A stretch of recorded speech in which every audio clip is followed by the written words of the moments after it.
కలిపి ప్రేమగా, ఉల్లిపాయలు వేసి రుచిగా, పచ్చిమిర్చి సువాసనతో గుంట పునుగులు తయారుగా, చిట్టపట్ట చిట్టపట్ట నూనెలో బంగారు రంగు వచ్చెనో, చూసిన వెంటనే నోరురే అందరికీ ఇష్టమయ్యెనో.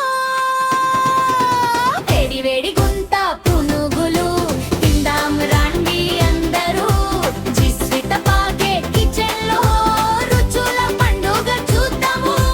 వేడి వేడి గుంట పునుగులు, కర్రకలాడే ముద్దులు, చట్నీతో కలిపి తింటే ఆహా ఎంత బాగుంటాయో.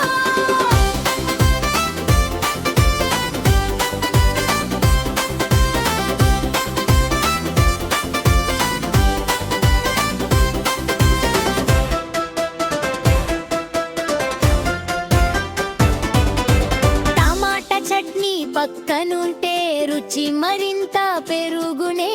చిన్నారుల నుంచి పెద్దల